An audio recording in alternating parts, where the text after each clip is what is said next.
আসসালামু আলাইকুম। হিসাব বিজ্ঞানের শিক্ষার্থীবৃন্দ সবাই কেমন আছো? তোমাদেরকে অনেক প্রীতি ও শুভেচ্ছা জানিয়ে শুরু করছি আমার আজকের ক্লাস। আজকে আমি পড়াবো নবম দশম শ্রেণীর হিসাব বিজ্ঞান অধ্যায় নবম রেয়ামিল। শিক্ষার্থীবৃন্দ, এরই মধ্যে আমরা রেয়ামিল সম্পর্কে জেনেছি। রেয়ামিল কি, কিভাবে রেয়ামিল প্রস্তুত করতে হয়, অর্থাৎ রেয়ামিল প্রস্তুতকরণের বিবেচ্য বিষয় বা মৌলিক বিষয়গুলো সম্পর্কে আমরা গত ক্লাসে শিখেছি। আমরা জানি যে হিসাব বিজ্ঞান একটি ধারাবাহিক প্রক্রিয়া। এই বিষয়ের যে গাণিতিক পদ্ধতিগুলো আছে, যে অঙ্কগুলো আছে, এগুলো প্রতিটি অধ্যায়ে একটি আরেকটির সাথে সম্পর্কযুক্ত। একটিকে বাদ দিয়ে আরেকটি করা সম্ভব নয়, প্রায় অসম্ভব। অর্থাৎ একটার সাথে আরেকটা যেহেতু সম্পর্কযুক্ত, তাই একটিকে বাদ দিয়ে অপরটি করা সম্ভব নয়। তো আমরা শুরুতে করেছিলাম লেনদেন, লেনদেন থেকে জাবেদা নির্ণয়, জাবেদা থেকে খতিয়ান নির্ণয়। এর পরবর্তীতে যে ধাপটি সেটি হচ্ছে রেয়ামিল।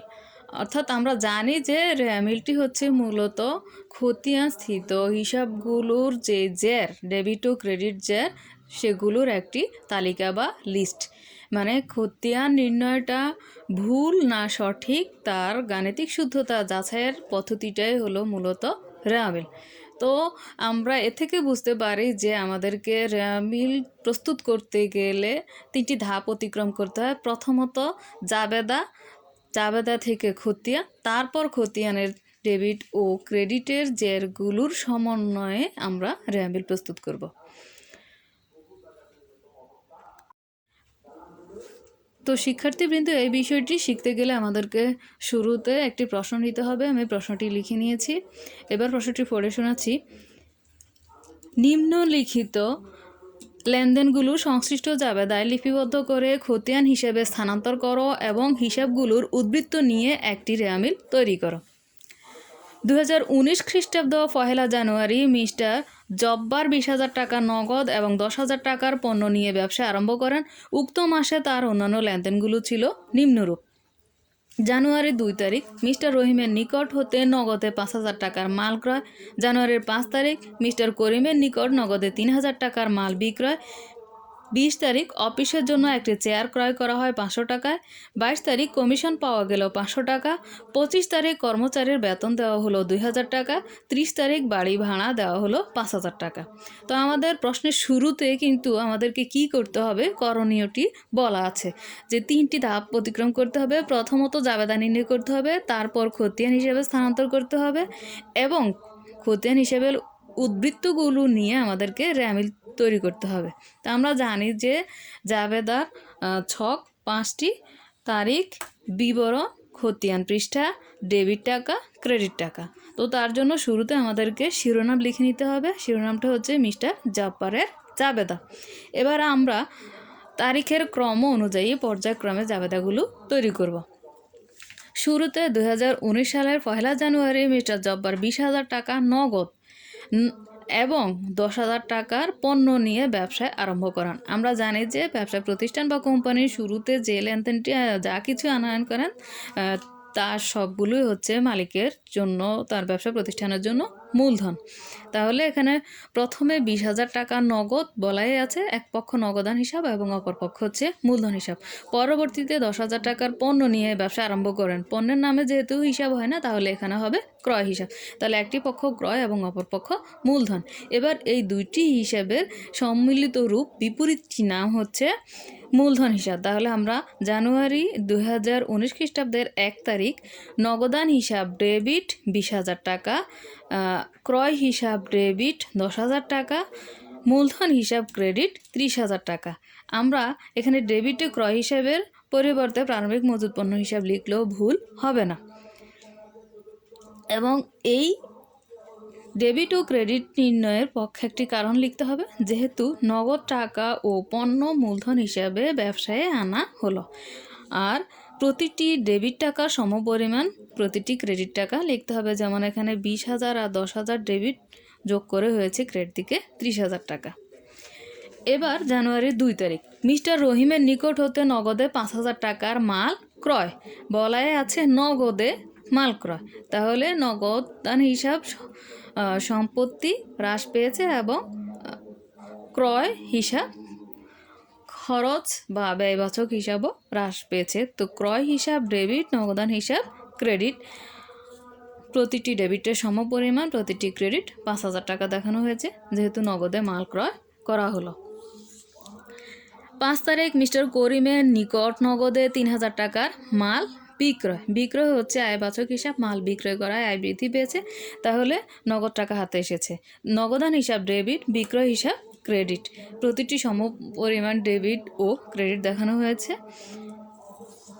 20 তারিখ অফিসের জন্য একটি চেয়ার ক্রয় করা হলো 500 টাকায়। চেয়ার ক্রয় মানে আসবাবপত্র বৃদ্ধি পেয়েছে, তাহলে সম্পত্তি বৃদ্ধি পেয়েছে। আসবাবপত্র হিসাব ডেবিট, অপরদিকে নগদান হিসাব তাও সম্পত্তিবাচক হিসাব হ্রাস পেয়েছে, নগদান হিসাব ক্রেডিট। উভয় পক্ষে ডেবিট ও ক্রেডিট দিকে 500 টাকা দেখানো হয়েছে। 22 তারিখ কমিশন পাওয়া গেল 500 টাকা। কমিশন প্রাপ্তি হচ্ছে আয়বাচক হিসাব, তাহলে নগদ টাকা বৃদ্ধি পেয়েছে কমিশন বাবদ। 22 তারিখ নগদান হিসাব ডেবিট, প্রাপ্ত কমিশন হিসাব ক্রেডিট। প্রতিটি ডেবিট এবং প্রতিটি ক্রেডিট যেহেতু সমান, তাই উভয় পক্ষে 500 টাকা দেখানো হয়েছে। 25 তারিখ কর্মচারীর বেতন দেওয়া হলো 2,000 টাকা। বেতন একটি নামিক বা আয়ব্যয়বাচক হিসাব। বেতন পরিশোধ করায় নগদ অর্থ হ্রাস পেয়েছে, তাহলে বেতন হিসাব ডেবিট এবং নগদান হিসাব ক্রেডিট। 2,000 টাকা দেখানো হয়েছে ডেবিট এবং ক্রেডিটে। 30 তারিখ বাড়ি ভাড়া দেওয়া হলো 5,000 টাকা। দেওয়া মানে পরিশোধ করা, পরিশোধ কখনো বাকি হয় না, তাহলে অপর পক্ষটি হচ্ছে নগদান হিসাব, এক পক্ষ বাড়ি ভাড়া হিসাব। তাহলে বাড়ি ভাড়া হিসাব ডেবিট এবং নগদান হিসাব ক্রেডিট। এবার আমরা উভয় পক্ষ যোগ করলে পাই 46,000 টাকা। তো শিক্ষার্থীবৃন্দ, এইগুলো আমাদের প্রথম অংশ, জাবেদা প্রস্তুত করো।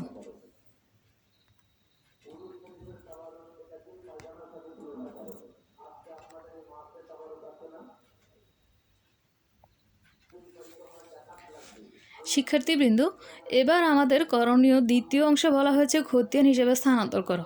খতিয়ান হিসাব প্রস্তুত করতে গেলে আমরা জাবেদা সাহায্য নিতে হবে আমাদেরকে।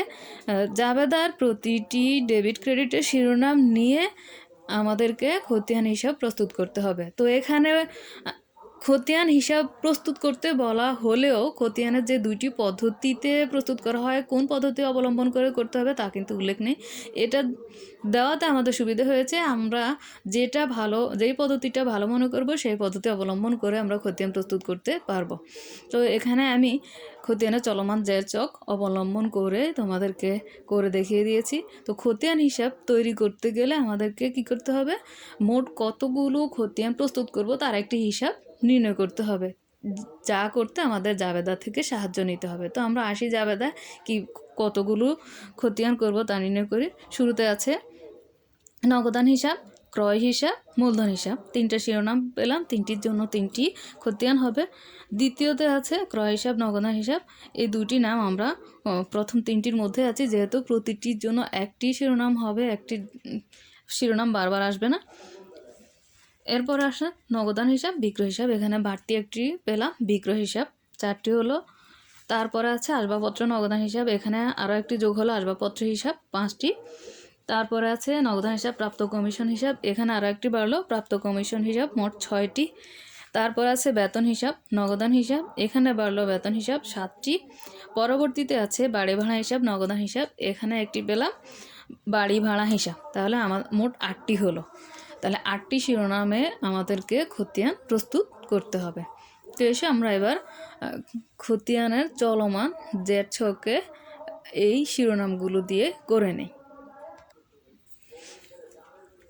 শিক্ষার্থীবৃন্দ, আমরা জানি যে খতিয়ান হিসাবের চলমান জেরের ছকে ঘরের সংখ্যা হচ্ছে 60টি। তারিখ, বিবরণ, জাবেদা পৃষ্ঠা, ডেবিট, ক্রেডিট এবং ডেবিট ও ক্রেডিট উদ্বৃত্তের জন্য 2টি ঘর, মোট 60টি। উপরে শিরোনাম মিস্টার জব্বারের খতিয়ান হিসাব। প্রথম শিরোনাম হচ্ছে নগদান হিসাব, ডান পাশে উপরে হিসাবের কোড নম্বর।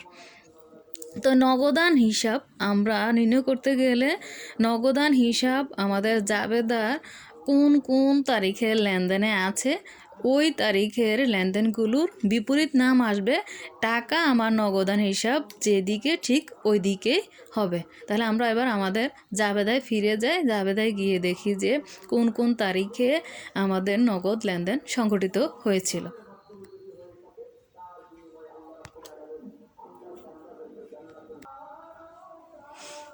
তো শিক্ষার্থীবৃন্দ, এবার আমরা জাবেদায় দেখে নেই যে আমাদের 1 তারিখে জাবেদাতেও নগদান আছে, 2 তারিখে আছে, 5 তারিখ, 20 তারিখ, 22, 25, 30, প্রায় দেখা যাচ্ছে যে আমাদের প্রতিটি তারিখে নগদ লেনদেন সংঘটিত হয়েছে। তাহলে এবার আমরা খতিয়ানে স্থানান্তর করতে গেলে নগদান হিসাবের বিপরীত নামগুলো এখানে কী আছে সেগুলি হবে, তবে টাকাটা যেদিকে আছে ঠিক ওই দিকে হবে। অর্থাৎ নগদান হিসাব যদি ডেবিট টাকা হয় তাহলে টাকাটা ডেবিটেই বসবে, তবে নামটা হবে তার বিপরীত নাম। যেমন আমার এখানে 1 তারিখে আছে নগদান হিসাব, তার বিপরীত নামটা হচ্ছে মূলধন হিসাব। কিন্তু আমার নগদের টাকাটা 1 তারিখের টাকাটা খুব সূক্ষ্মভাবে আমাদেরকে খেয়াল করতে হবে যে আমার নগদ বরাবর ডেবিটে টাকা আছে কিন্তু 20,000, যদিও আমার মূলধনে আছে 30,000। তাহলে আমাকে এখানে এই 30,000 কিন্তু প্রথম 2টি ডেবিটের সমন্বয় হয়েছে। তাহলে আমার নগদের টাকাটা কত? 20,000। তাই এখানে নগদের টাকাটা লিখতে গেলে সতর্কতার সাথে লিখতে হবে। নগদের টাকাটা কিন্তু মূলধন হিসেবে 30,000 আসবে না, 20,000ই আসবে।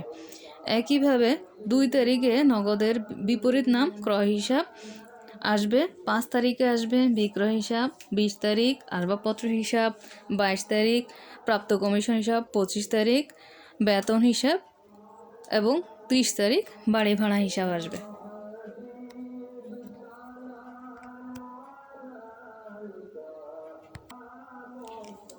এবার আমরা আমাদের জাবেদা অনুযায়ী খতিয়ান হিসাবটা দেখে নিই।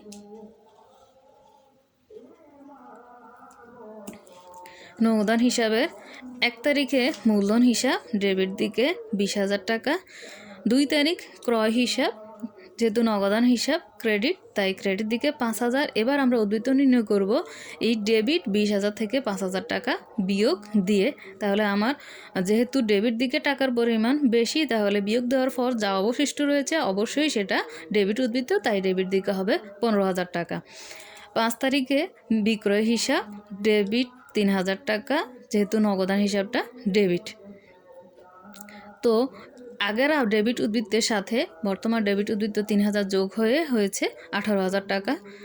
10 তারিখ আসবাবপত্র হিসাব ক্রেডিট দিকে 500 টাকা, তাহলে 18,000 থেকে 500 বিয়োগ দিয়ে হয়েছে 17,500।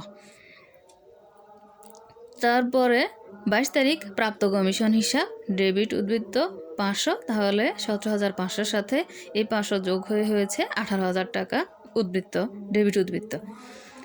25 তারিখ বেতন হিসাব ক্রেডিট উদ্বৃত্ত 2,000 টাকা, তাই 18,000 থেকে 2,000 বিয়োগ দিয়ে উদ্বৃত্ত হবে ডেবিট 16,000 টাকা। 30 তারিখ বাড়ি ভাড়া হিসাব, তাও নগদে হিসাব যেহেতু ক্রেডিট দিকে তাই 5,000 টাকা ক্রেডিট, এই 16,000 থেকে 5,000 বাদ দিয়ে উদ্বৃত্ত দাঁড়াচ্ছে 11,000। অর্থাৎ আমাদের নগদান হিসাবে ডেবিট উদ্বৃত্ত দাঁড়ালো 11,000 টাকা। এবার 2 নম্বরে মূলধন হিসাব। আমরা জানি যে ব্যবসায়ী তার প্রতিষ্ঠানে বা কোম্পানি তার ব্যবসা প্রতিষ্ঠানে মূলধন বারবার আনায়ন করেন না। আমরা সূত্র থেকেও জানি যে মূলধন আসে একবার, মুনাফা হয় বারবার। তো এই কথাটি মনে রাখলেও আমাদের সহজ হয়। তা আমরা দেখেছি যে আমাদের আজকের প্রশ্নের শুরুতেও মূলধন একবারে আসছে, তার বিপরীত নামটি ছিল কি? জানুয়ারি 1 তারিখ নগদান হিসাব এবং ক্রয় হিসাব 20,000 টাকা ক্রেডিট এবং 10,000 টাকা ক্রেডিট, অর্থাৎ মোট 30,000 টাকা হচ্ছে ক্রেডিট উদ্বৃত্ত। এবার 3 নম্বরের আমার খতিয়ানের শিরোনামটি হচ্ছে ক্রয় হিসাব। তাহলে আমরা আমাদের প্রশ্নে দেখে নিই এই ক্রয় হিসাবটা কোন কোন তারিখে আছে। দেখা যাচ্ছে যে জানুয়ারির 1 তারিখে ক্রয় হিসাব আছে, 2 তারিখে আছে, আর কোনো তারিখে ক্রয় হিসাব সংগঠিত হয় নাই। তাহলে আমার জানুয়ারির 1 তারিখে ক্রয় হিসাবের বিপরীত নামটি হচ্ছে মূলধন হিসাব এবং 2 তারিখের বিপরীত নামটি হচ্ছে নগদান হিসাব। এবার আমরা আমাদের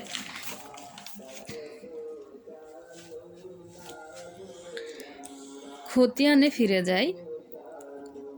ক্রয় হিসাব জানুয়ারির 1 তারিখ, বিপরীত নাম মূলধন হিসাব। ক্রয় হিসাব যেহেতু ডেবিট, তাই ডেবিট দিকে 10,000 টাকা বসানো হয়েছে। 2 তারিখ নগদান হিসাব 5,000 টাকা, দুটি ডেবিট উদ্বৃত্ত, তাই 10,000 ও 5,000-এর সমন্বিত যোগফল 15,000 টাকা ডেবিট উদ্বৃত্ত। এবার আসছি বিক্রয় হিসাব। বিক্রয় হিসাব যেহেতু জানুয়ারির 5 তারিখ ছাড়া আর সংগঠিত হয় নাই, তাহলে একটাই আসবে। তার বিক্রয় হিসাবের বিপরীত নামটি হচ্ছে নগদান হিসাব। ক্রেডিট দিকে 3,000 টাকা এবং ক্রেডিট উদ্বৃত্ত হবে 3,000 টাকা।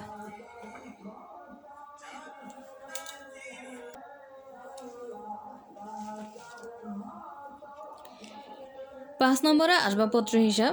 জানুয়ারির 20 তারিখে আর চেয়ার ক্রয় করা হয়েছে, অর্থাৎ আসবাবপত্র হিসাব। এছাড়া আর কোনো তারিখের লেনদেন নাই। তার বিপরীত নামটা নগদান হিসাব।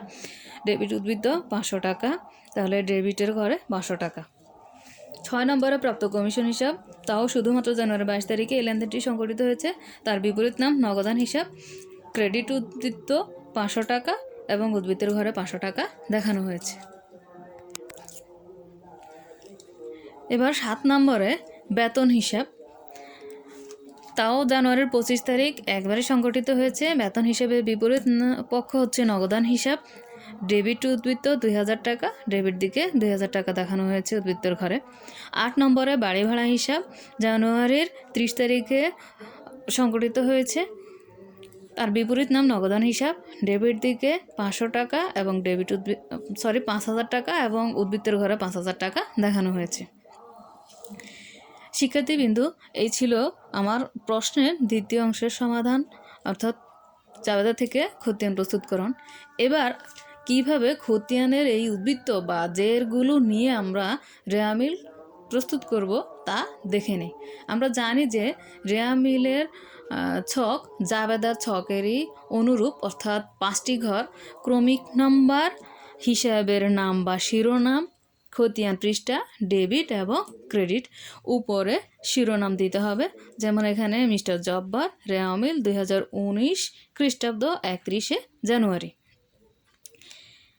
এবার আমরা এই যে ক্রমিক নম্বর, খতিয়ানের ক্রমিক নম্বর অনুযায়ী ওই শিরোনামগুলো নিব এবং খতিয়ানে ওই শিরোনামগুলোর যে উদ্বৃত্ত আসছে, অর্থাৎ নগদান হিসাবের যদি ডেবিট উদ্বৃত্ত হয় তাহলে নগদান হিসাব লিখে রেয়ামিলের ডেবিট দিকে লিখব। এভাবে পর্যায়ক্রমে প্রতিটি শিরোনাম নিয়ে আমরা রেয়ামিল প্রস্তুত করব। তো শিক্ষার্থীবৃন্দ, এবার আমরা 1 নাম্বার খতিয়ানটা দেখে নেই। নগদান হিসাব। নগদান হিসাবের উদ্বৃত্ত আসছে ডেবিট 11,000 টাকা। আমরা লিখব ক্রমিক নম্বর 1, নগদান হিসাব, ডেবিট দিকে 11,000 টাকা।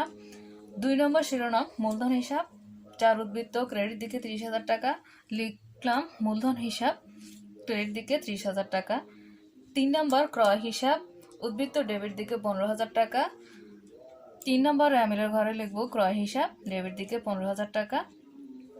4 নম্বরে বিক্রয় হিসাব, যার উদ্বৃত্ত আসছে ক্রেডিট দিকে 3,000 টাকা। রেয়ামিলেও লিখব বিক্রয় হিসাব, ক্রেডিট দিকে 3,000 টাকা। 5 নম্বরে আসবাবপত্র হিসাব, ডেবিট উদ্বৃত্ত 500 টাকা। রেয়ামিলেও লিখব 5 নম্বরে আসবাবপত্র হিসাব, ডেবিট দিকে 500 টাকা। 6 নম্বরে প্রাপ্ত কমিশন হিসাব, উদ্বৃত্ত ক্রেডিট 500 টাকা। রেয়ামিলেও 6 নম্বরে প্রাপ্ত কমিশন হিসাব লিখব, ক্রেডিট দিকে 500 টাকা। 7 নম্বরে বেতন হিসাব, ডেবিট উদ্বৃত্ত 2,000 টাকা। তাহলে রেয়ামিলও বেতন হিসাব লিখে ডেবিট দিকে লিখব 2,000 টাকা।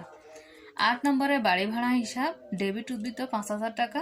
তাহলে 8 নম্বরেও রেয়ামিল হিসাবে আমরা লিখব যে বাড়ি ভাড়া হিসাব, ডেবিট দিকে 5,000 টাকা। এবার আমরা ডেবিট দিকের টাকার পরিমাণ এবং ক্রেডিট দিকের টাকার পরিমাণ যোগ করে নিচে বসাবো।